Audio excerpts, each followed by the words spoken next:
This book titled And the Witnesses Were Silent. It's about the German Evangelical Church and how Hitler used it to gain power in the 1920s and 30s. It was very expensive, it's very rare, and I haven't seen another copy available since I bought it. This book answers the question, was Hitler atheist? So let's give this a read and see what it says. This is not part one. This stands independently of the others, though. I will give context if it's necessary.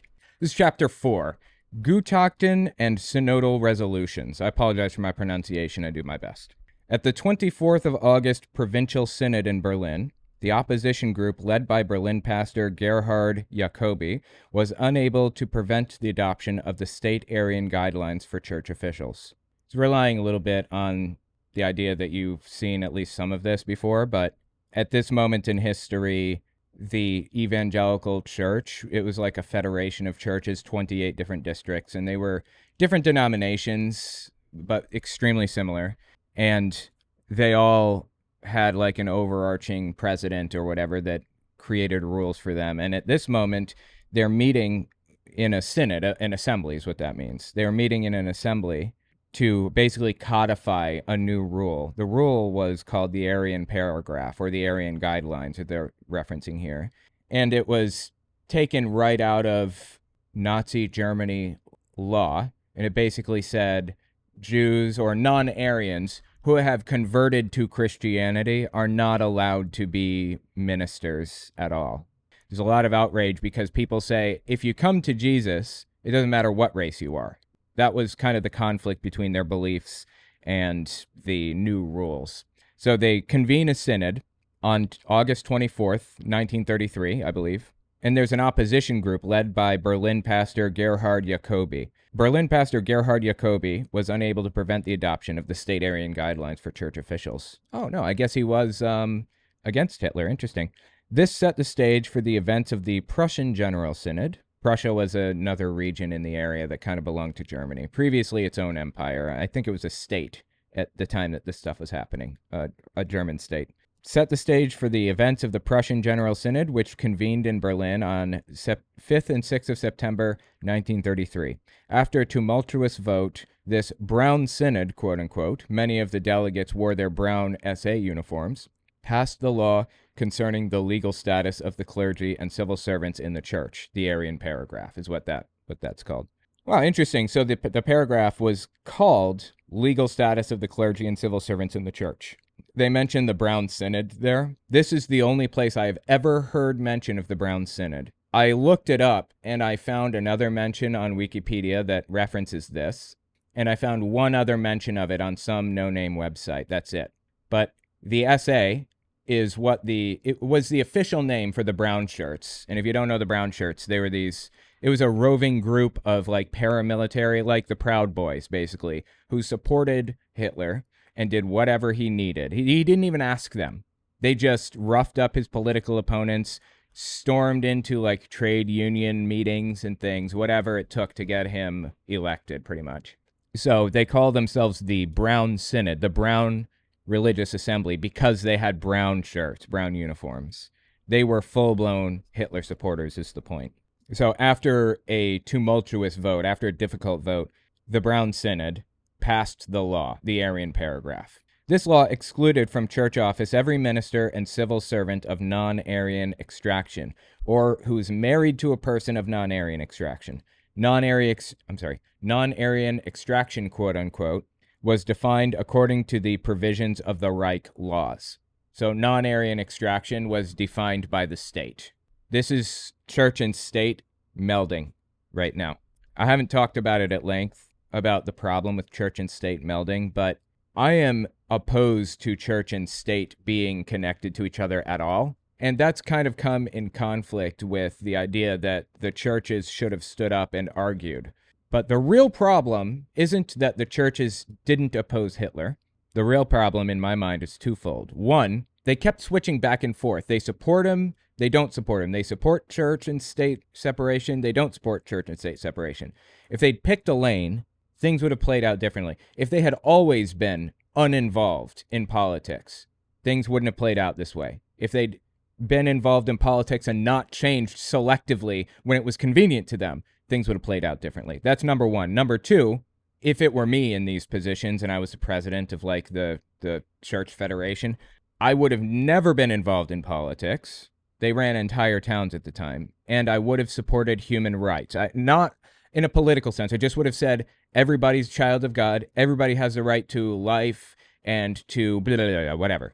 That's what I would have done, and that would have at least dissuaded people from going toward the Nazi cause.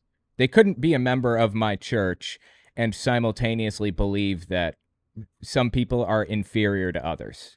I just wouldn't have allowed that. That's not a political statement. That's a philosophical, religious statement. Or it could be. Anyway, let's keep reading. At the Brown Synod, the church's general superintendents decided not to dismiss people already in office. So if they were Jewish who had converted to Christianity and they were already pastors, they weren't going to dismiss them. But they voted to refrain from employing non-Aryans or those who married non-Aryans.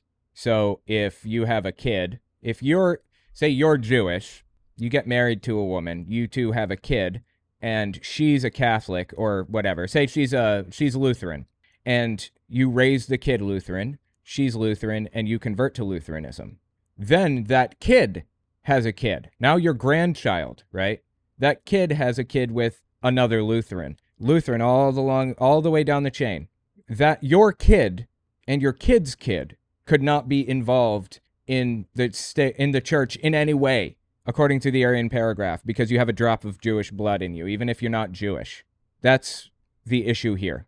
Nobody in the entire family could be involved because they're married to Jews. They have Jewish family members, parents, or sibling, or whatever. So it says, the Brown Synod, the church's general superintendents decided not to dismiss people already in office, but voted to refrain from employing non-Aryans or those married to non-Aryans in the future. When Westphalian Church President Karl Koch rose to read a dissent on behalf of the opposition group Gospel in Church, he was literally shouted down at this synod, at this meeting. With that, Koch and his group left the hall. As a result, none of the Gospel in Church members was named a delegate to the National Synod in Wittenberg on September 27th. So think about the strategy that was just employed. The Brown Synod, Hitler's most ardent supporters in the church, in the church leadership.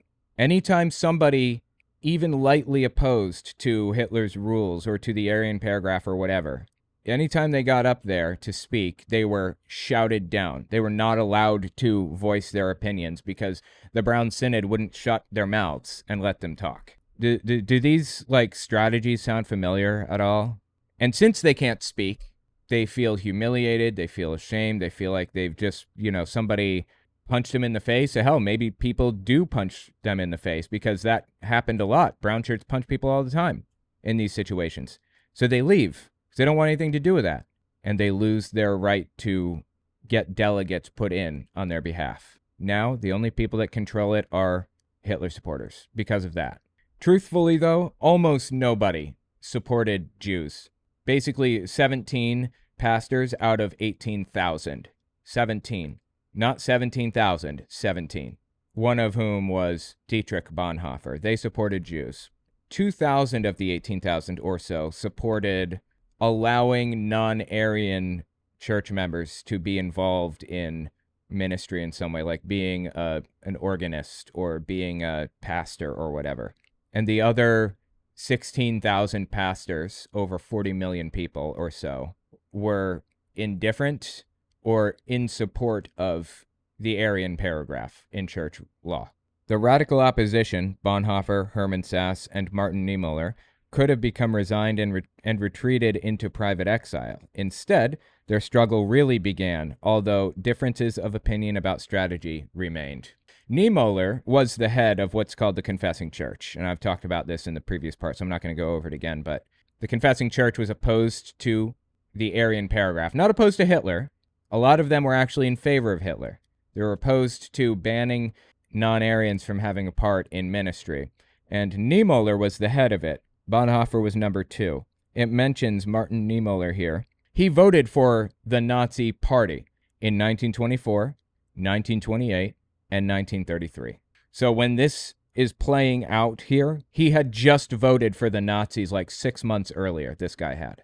Niemöller's dissent was not about not hating Jews.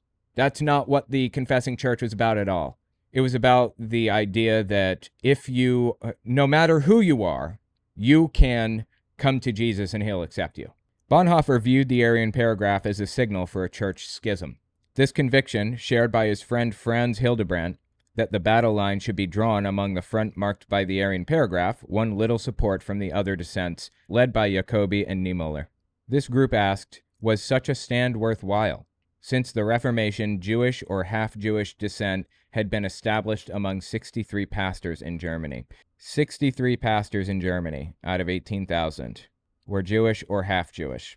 37 of those pastors were alive in 1933. 29 were in office and 8 had retired. Thus, the Arian paragraph applied to fewer than 2% of the nearly 18,000 Protestant pastors in Germany. Of the aforementioned 29 pastors, 17 belonged to the regional Old Prussian Union Church. Of these, 11 already held office before August 1st, 1914, or had been soldiers during World War I, which means that it wouldn't apply to them if they were soldiers, because the Arian paragraph added that exemption. If you're a patriot, then you can remain part of it, basically. That would ultimately be undone, obviously, but that was the exception when it was written. Because of the exceptions that applied to these 11 men, the Arian paragraph applied to 6 clergy in the Old Prussian Union Church. Those married to non-Arian women were not included in these numbers. Did this hardly visible number of non-Aryans, insignificant in light of far more serious questions, justify this effort? That's the question that Niemöller was asking Bonhoeffer. Didn't Bonhoeffer have to be admonished to show moderation here? Since his own stake in the matter was personal, the fate of his brother-in-law, Gerhard Liebholz, and his friend Franz Hildebrandt, some colleagues believed that Bonhoeffer should have relented and abandoned his non-Aryans as a negligible quantity. That's the thing about it. Yes, there was a negligible number of non-Aryans that were serving as ministers, but as we'll see as we go on, they kept moving the goalpost back. It started with the Arian paragraph banning non-Aryans from being pastors, and then they moved it back to they have to have their own version of the Christian church. And then it moved to Jesus wasn't Jewish, and then the Old Testament doesn't belong in the Bible, and then we need to rewrite the New Testament to be less Jewish and to blame the problems or blame Jesus' death on the Jews. There is a section of the Bible that says Pontius Pilate washed his hands of it and said, "This is on you, Jews." That's not what happened, actually. Jesus was crucified by the Romans. The Jews had very little to say about it. They couldn't really control what was happening. Of course, they didn't like Jesus. He was an apocalyptic preacher that pissed them off and broke their rules. But it was the Romans that did the executing. The reason that bit is in there about Pontius Pilate washing his hands of this activity or whatever is because Christianity, as these verses are being written in the Bible, was extremely opposed to Judaism. There's an anti-Jewish bias. There are 4 gospel accounts, Matthew, Mark, Luke, and John. The one where Pontius Pilate washes his hands of it and blames the Jews, that's only one of the 4. It's widely accepted by historians that that's not accurate. That is not how it played out. Just the result of anti-Jewish bias at the time. So Germany embraced all of that anti-Jewish bias in the Bible and did whatever they could to erase Jews from this whole thing. The point is that this step, banning these 6 pastors from being involved, was a wedge that got pushed into the door to prevent it from closing. And then it got blown wide open after that. It started here, and then it moved to there, to there, to there, to there. If they don't stop it here, it's just going to get worse, and that is exactly what happened. It says here, Niemöller was arguing with Bonhoeffer that it's not worth it. Again, Niemöller voted for Nazis in 1924, 28, and 33. Doesn't surprise me to find that he didn't see it as worth it. The leader of the confessing church, the leader of the opposition to the Arian paragraph or to discrimination of Christian Jews in the German Evangelical Church, the leader didn't believe in any of this. But Bonhoeffer saw through the game being played. The state had never required the introduction of an Arian paragraph in the church. Yeah, this is 100% because they wanted to. That's it. The delegates to the Brown Synod did not just have their eye on the few non-Arian clergy. Their goal was a Gleichschaltung that would eventually eliminate all non-Arian church members. I have a glossary at the end of this book, so let me just look up what that word meant. The legal process of synchronization, placing all aspects of German life under Nazi control and direction. Actually, I knew that. I looked that up previously. I just forgot, I guess. So basically, it says here, their goal was a Gleichschaltung that would eventually eliminate all non-Arian church members. It was an attempt to co-opt the whole church, the whole movement, and bring it under Nazi controls, is what it's saying here, basically. Theologically and strategically, Bonhoeffer and Hildebrandt considered an exodus from the church to be more effective than a hesitant wait to see what happened next. It's probably a wise decision. The day after the General Synod, Bonhoeffer sent a telegram to the General Secretary of the Ecumenical World Alliance in Geneva. Ecumenical meaning like the worldwide church, like outside churches. So he sent a telegram to the leader of the worldwide Lutheran Federation or whatever, seeking support. Arian paragraph now in action. Please work out memorandum against this and inform press at once. Quote unquote. That's what Bonhoeffer said to him. Fascinating. This is footnote 7. Let me see what the footnote says out of curiosity. 29 to 33, 5, 6, 7. Here, Bonhoeffer, Gesammelte Schriften, I think, 270. I'm assuming that this is like one of Bonhoeffer's writings, because when the dude was in jail, he wrote a whole bunch of sermons and things, you know, when he was in the concentration camp leading up to his death. He also wrote some books, like just some full-blown books. And like The Cost of Discipleship, for example, talking about cheap grace and things like that. And I've read a lot of that stuff. Gesammelte Schriften means compiled writings. Oh, I didn't know that about Bonhoeffer. Okay, so that probably means that it's his writings from jail then. But that's pretty interesting. All right, well, let's continue reading then, shall we? In letters to Hermann Sass and Karl Barth, Bonhoeffer conveyed his intention to leave the Evangelical Church because of the Arian paragraph. Sass replied that he considered such a step to be prudent and necessary only if as many pastors as possible decided to withdraw, not only from the old Prussian Union, but from the so-called Lutheran churches as well. So he's saying that you shouldn't withdraw on your own. If you have others to come with you, then you can go, basically. In addition, he wrote, they ought to wait until the National Synod in Wittenberg on September 27th to see how the other regional churches would react. Sass added that he had already placed the church's Arian law on the agenda of his next faculty meeting. Hitler's takeover was very, very quick. It was rapid. You know, he loses the election to Paul von Hindenburg. Hindenburg appoints Hitler to the position of chancellor, and the chancellor has an insane amount of power. Hitler, in March 1933, I believe, uses the Enabling Act, which is basically giving him the ability to use executive orders with absolutely no checks. And he does what's called dissolving the government. Doesn't mean what it sounds like. He just basically forced new elections of Congress. And when he called for new elections of Congress, a lone wolf came in and burned down the Reichstag building, the Congress, like the Capitol building or whatever. He burned it down. And that was the moment that everything went to That was when Hitler said, we have to crack down, we have to track everybody, we have to find the people who did this, and just went nuts. When the election was finally held, it was late. When it was held, like in March, I believe, late March, Nazis won a ton of seats because it had become clear that Hitler was like the winning dog in the race at this point, and people like to back a winner. So April 1st, like a week after that happens, this big boycott of Jewish stores and Jewish whatevers happens, and Jews are like beaten in the streets, and it's a big ugly thing, basically. So April 1st is when things really start hitting the fan hard. And they're talking about September 27th. So we're talking about a difference of 5 months, 6 months. I want to read this book and take as long as it takes to explain the context and talk about the implications of everything in the process, all of it. Okay, so the National Synod has put this Arian law on the agenda for their September 27th, 1933 meeting. And it's going to be happening within the next 4 months from when this conversation happens, basically. And then it says, Karl Barth answered immediately by return post. To Bonhoeffer's surprise, he too advised waiting. In principle, Barth did not rule out the necessity of leaving the church, but not yet. They could leave the sinking ship only as the, quote, last ones that may only be ultima ratio for us. Perhaps the unholy doctrine that now governs the church must unfold first in other even worse deviations and falsifications. Then it might be the case that the confrontation will occur at an even more central point, end quote. So Karl Barth is saying, bide your time, stick it out. You still have a voice, a say in this whole thing. Keep your voice.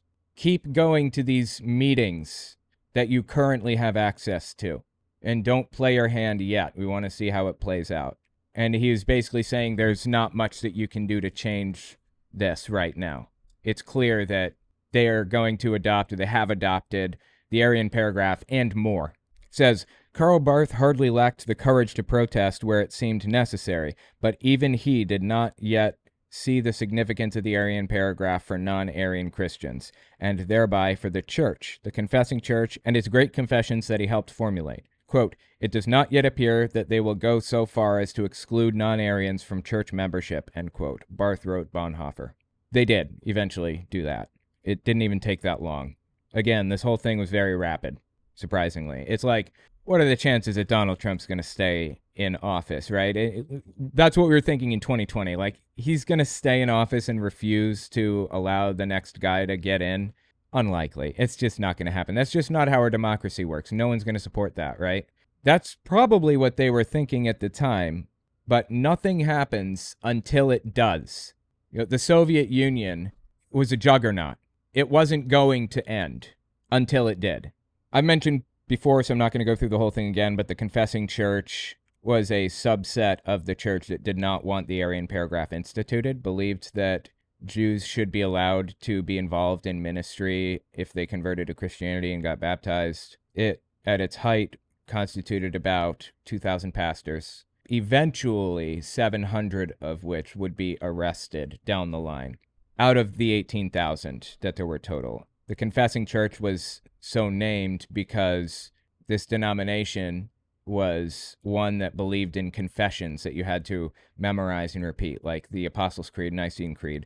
And they believed that the Aryan paragraph violated the confession that basically says anybody can come to Jesus as long as they accept him and whatever. No one is too inferior to come to Jesus. That's the bottom line behind it. Nonetheless, in the first issue of Theological Existence Today, Barth acknowledged if the German Evangelical Church were to exclude the Jewish Christians or treat them as second-class Christians, it would have ceased to be a Christian church. Interesting. So, Karl Barth, who was apparently part of, like, the leadership in the ecumenical church, so the outside, the national church, not just the German church. Karl Barth, being one of the leaders in it, basically said we need to wait, sit on this, and see if they do any other, like, heretical things. And despite him telling that to Bonhoeffer, he said in a release of the first issue of his periodical or whatever, Karl Barth said, if the Evangelical Church of Germany decides to exclude Jewish Christians or treat them as second-class citizens or second-class Christians, then they're not Christian anymore. He's basically drawing that line and saying, if you do this, the Aryan paragraph, you're no longer part of this. We're excommunicating you. We're cutting you out. You are on your own from that point forward. Interesting. You know, being part of a conference, the way that these people were, is extremely beneficial. If your church is low on money, low on membership, if your church needs help with something, if, you know, the roof falls in and you don't have enough people to help repair it, if you can't afford the repairs, the conference will help. If you don't make enough money through donations or, I don't know, cookie sales or whatever to pay the pastor every month, the conference comes in and closes that gap. They assign pastors to different parishes and things. That's the benefit of being part of a conference. The United Methodist Church is a big conference in the United States, maybe global, not sure. And they have a rule in UMC, United Methodist Church, that gay people are not allowed to be pastors, but they haven't been enforcing it. And it's gotten under the skin of a lot of pastors within the UMC conference in America recently. So, in retaliation, they paid out to leave the conference because a lot of the time conference pays for their buildings and they pay their pastors and everything. So, these churches owe a ton of money to the conference if they want to exit the conference. They have to purchase the church and everything from them. And that's what happened. About 20% of the United Methodist Church conference broke off in the past, I don't know, in the 2020s, basically. They broke off, bought their way out, and created a new one called the Global Methodist Church, which is anti-gay and enforces that rule. So it's not easy to exit a conference. Ecumenical churches, like overarching conferences, have a lot of power. And Karl Barth is over top of that and said, you're not Christians anymore if you do this. Interesting. Barth expected the enemy to penetrate the church's territory at another, even more central point, where it would be important to protest and confess. I think I agree with Barth, actually. Bonhoeffer has no chance here of changing it. He's not going to erase the Aryan paragraph. It's just not happening, right? He did what he could. He protested, he put out leaflets, and tried to garner popular support, and it just didn't work. So that's like the end of the line. What else are you going to do? Act as a sleeper agent in the church and wait to see what happens next. That's the advice I would give Bonhoeffer also at this point. There came a point in time in Germany in maybe the late 33, early 34, that it was not possible to speak out against Hitler. It wasn't. You would be denounced by the people around you publicly, and those denouncements go to the Gestapo, like the FBI basically, and the Gestapo investigates every single case. And if you say something critical about Hitler or about the regime or whatever, you go to a concentration camp, you're arrested, you're put into forced labor, slave labor basically. So I don't blame Bonhoeffer for keeping his mouth shut at a certain point, although I don't think he even did that at any point. I don't blame members of the German Evangelical Church for eventually keeping their mouths shut and just going with the flow, because their protests wouldn't have done anything at a certain point. But when they could, when it counted, they didn't say a word because they agreed with it. So Barth expected the enemy to penetrate the church's territory at another, even more central point, where it would be important to protest and confess. But he did not believe that the church already stood at that point where action was required. Quote, later we will have no need to regret a highly active, polemical wait even here, end quote. He wrote Bonhoeffer, quote, it will be worth it if we resolve under no circumstances to think tactically, but as much as we're capable to think spiritually, end quote. I'm not sure what this means. I think, is he saying that we shouldn't be thinking tactically, or is he saying we should be thinking tactically, but think spiritually when it's possible? I guess that's what it means. I totally agree with Barth here. In addition to sending his telegram to Geneva, Bonhoeffer worked with Martin Niemöller on a new declaration. After collecting other signatures, they sent the statement to Bodelschwing for further distribution. So I guess they worked on a new declaration that they wanted, like, submitted into the new church confession or whatever, right? And they gave it to Bodelschwing, which, if you remember, we talked about him previously. Pastor Fritz von Bodelschwing was the guy's name, director of the Bethel institutions, Bethel being one of the cities, one of the districts within the church. So he was the director of this church district, basically, over all of the institutions within the Bethel district. And he was fighting Bonhoeffer, trying to institute the Aryan paragraph against Bonhoeffer's wishes. So Bonhoeffer and Martin Niemöller both wrote a new declaration and sent it to Bodelschwing for further distribution. Here's what their message said. 1. According to the confession of our church, the church's teachers are bound only by the rules governing vocations. So they're bound only by rules about being a pastor, not about your race. One of the angles that the extremists tried to take was by arguing that just as a mentally disabled person can't be a pastor, Jews can't either because they are effectively mentally disabled. That was like the argument they were providing. And Niemöller and Bonhoeffer argue here, well, they create this new statement that says that they can only be bound by the rules governing being a pastor, not by like an Arian paragraph or whatever. The Arian paragraph of the New Church Civil Service Statute creates a law that contradicts this fundamental confessional principle. It proclaims as church law a situation that is unjust according to the confession, thereby violating the confession. 2. There can be no doubt that the ordained clergy, who were affected by the civil service law, continue to possess the full right freely to proclaim the word and administer the sacraments in the Evangelical Church of the Old Prussian Union, which stands upon the Reformation confessions as long as they are not deprived of the rights of the spiritual office by formal procedure. Oh my God, that was like wordy and confusing as hell. Let me just think about what that said. There can be no doubt that non-Arian pastors continue to possess the right to minister and provide communion. There can be no doubt that non-Arians can do that in the Evangelical Church of the Old Prussian Union, which I think is where most of these non-Arian pastors were, which stands upon the Reformation confessions. Reformation was one of the denominations in the area, as long as they are not deprived of the right of the spiritual office by a formal procedure. So there has to be like a formal process of determining that they are like mentally unfit to do the job effectively.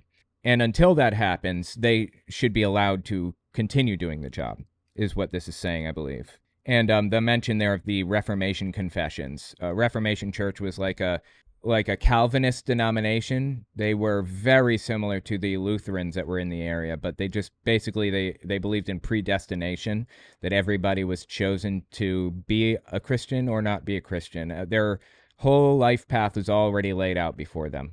This is basically the only difference. But since it was primarily Reformation churches, I guess, is what this is saying, that included non-Arian Christians, they were calling out to the Reformation confessions rather than like the Lutheran ones. 3. Whoever agrees to such a breach of the confession thereby excludes himself from the community of the church. We therefore demand that this law, which separates the Evangelical Church of the Old Prussian Union from the Christian Church, be repealed without delay. So, if you disagree with this confession that's existed in church law or canon or whatever for centuries, then you're just not a Christian, basically, is what this note says. Bodelschwing, the guy that it was written to, Bodelschwing's response was to water down the declaration considerably. Calling on several colleagues for support, he reworded point 1 to leave open the question of ordaining non-Arians in the future. Point 1, of course, was saying, according to the confession of the church, the teachers are bound only by the rules governing vocation. So they're not bound by their race, they're bound by whether they're capable of doing the job. And Bodelschwing wanted to reword that to leave open the question of ordaining non-Arians. Bonhoeffer's demand for the law's repeal was rephrased as an urgent request, and, fearful of a church schism, Bodelschwing sought to delete the first sentence of point 3 entirely. The first sentence of point 3, of course, saying, if you disagree with having non-Arian Christians as part of the church, then you have given up your Christian status, effectively. So Bodelschwing wanted to delete that entirely.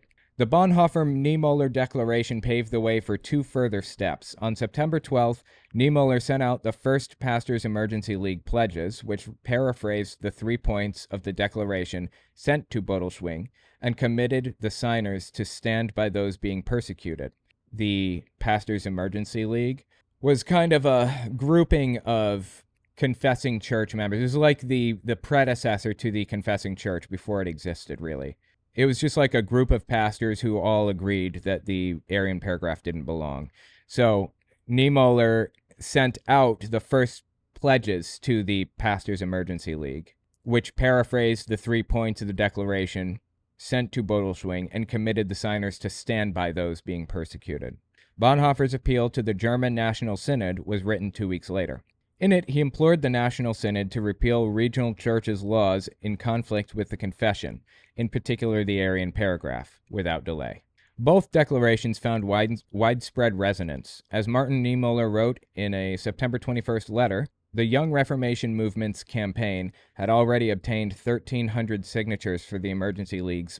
Wow, 1,300 signatures. So they send this document around basically saying we need to repeal the Arian paragraph. They sent it to everybody, like all 18,000 pastors in the church, and it was signed by 1,300 of those 18,000. But here's the thing about this. There was no risk to signing this pledge because you were just putting your name on something, and it wasn't dangerous to speak out about church law yet within Germany, not at this point. They weren't doing anything heroic, number one. And number two, I say again, they didn't care about Jews. They didn't care about persecuted people.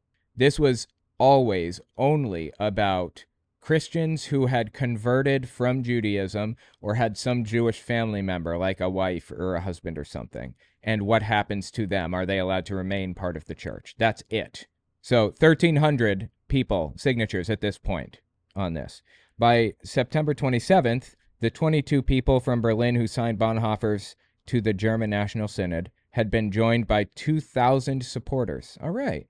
This number rose to 6,000 by the end of the year. 6,000 signed on to this document that basically wanted to erase the Arian paragraph. Okay, that's good.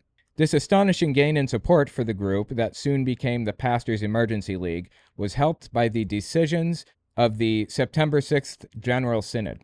The outcome of this synod quickly led clergy from various provinces and districts to unite, realizing that collective protests would be more effective. So it sounds like they realized that they had more support than they thought to get rid of the Arian paragraph. 6,000 of the 18,000 pastors, that's pretty good.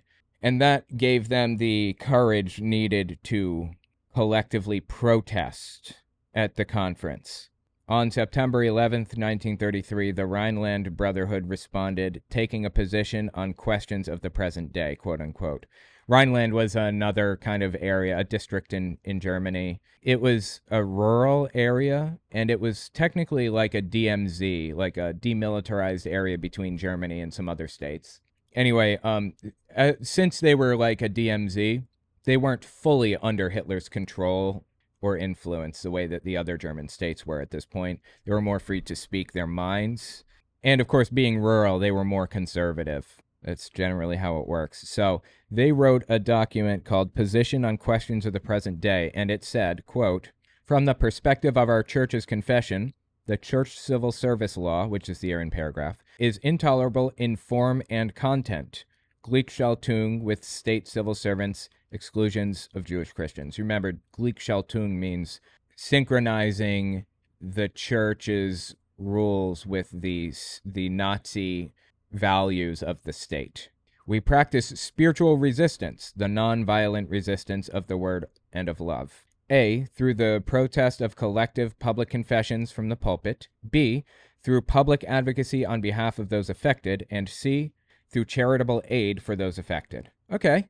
This is the writer of the book again. Another protest came from the Seedow Brotherhood, I think it is, led by its speaker, Barmen pastor Georg Schultz. We'll read it in a second, but Barmen is another town in another district, another church district. So he's like another church leader within the Federation.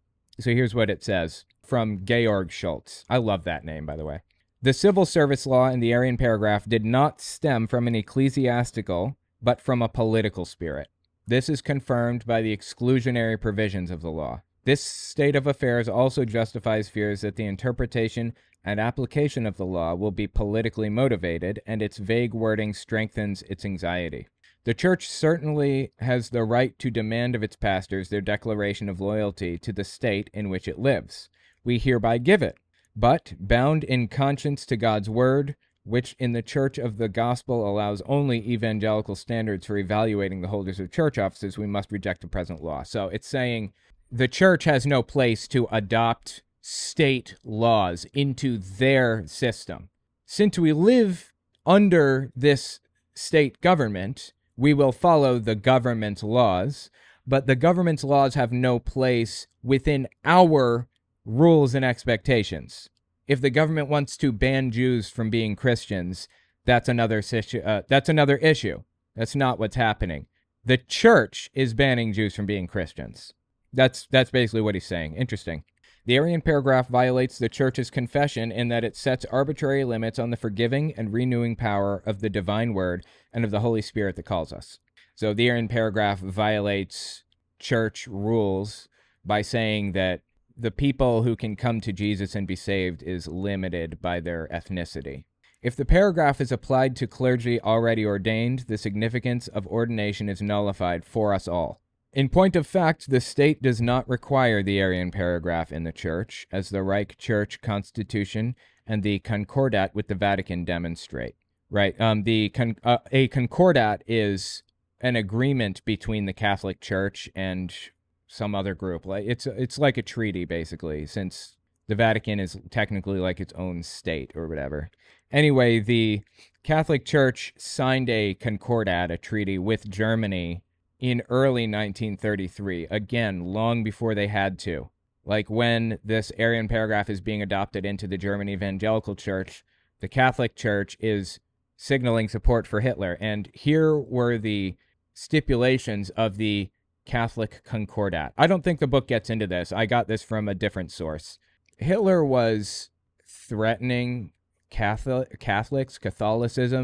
bishops, the Pope, lightly, not with violence, but just saying, if you don't do this, then I'm going to do that. You know, I'm not going to allow you to continue like running Catholic schools, for example, if you don't work with me. Again, no violence implied here because that it wasn't at that point yet. And in response, Pacelli was this guy's name. He was the guy that was directly under the Pope. The Pope at this moment was Pope Pius XI. It was a taken name. That's not even his name. He picked it. So Pope Pius XI instructs Pacelli to work with Hitler and write this Concordat. So he did.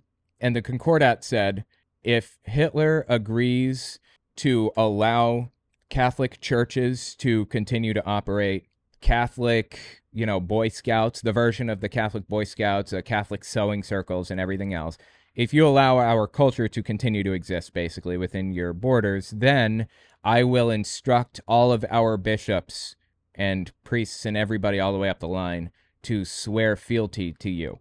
That was the important part of the Concordat that Pacelli signed on behalf of Pope Pius XI with Hitler. Again, before they even needed to do this, and the churches, both Catholic and evangelical, stepping in line behind Hitler like this before it was necessary, gave Hitler legitimacy. They shouldn't have... This is another example right here of them joining the state and interfering with, like, political affairs to get a better deal for themselves, selectively choosing to erase that line between church and state. When it's convenient for them, they will swear loyalty to Hitler if it means they get what they want. When it's inconvenient to them, they will fight the church's involvement with the state and say the state has no place to create our laws or whatever other thing. See what's happening here? That's the problem. It wasn't that the church didn't speak up or whatever in the moment that it should have. It's that when things started to hit the fan, they selectively chose when to speak up and when to be involved in politics. And church leaders selectively chose not to speak up or not to tell somebody that Hitler was coming to take them or whatever when he could have. And, there'd be no consequences. They didn't speak up when they could have spoken up freely to save somebody's life. Not even by taking a political stance. I'm talking about just telling somebody what was about to happen with no consequences. They chose not to. The Pope, specifically. That one was Pacelli. He became Pope Pius XII eventually. And by that time, when he became Pope, he was just lost. He was a terrible person, honestly, in my opinion. So in this document here that Barmen Pastor Georg Schultz wrote, I think to the National Synod, he said, he's arguing that basically the church has no right to adopt state rules. We'll follow the state if we have to, but the state shouldn't be dictating our canon, our laws, our rules. And he says, if the paragraph is applied to clergy already ordained, the significance of ordination is nullified for us all. In point of fact, the state does not require the Arian paragraph in the Church, as the Reich Church Constitution and the Concordat with the Vatican demonstrate. Existing state and church laws already offer sufficient protection against alien control of pastoral and civil service in the Church. Therefore, we demand the withdrawal of the paragraph, and we will reject all measures pertinent to its enforcement. This guy seems pretty legit, pretty on point, too legit to quit, one might say. Once again, they're choosing selectively when to back off of politics and when to get involved. Back to the book. The statement from the Rhineland Brotherhood promised full involvement on behalf of those persecuted. In contrast, the CEDAW resolution, for all its confessional enthusiasm, showed a certain reserve toward those threatened by the Arian paragraph. Concern for their plight was secondary to the danger of alien control, which the state had averted. So, again, they didn't care about Jews. They cared about outside control. And tell me what you think about it in the comments. This is so fascinating. I'm glad I got a copy of this book. It's a shame it's so hard to find. But yeah, tell me what your thoughts are on this.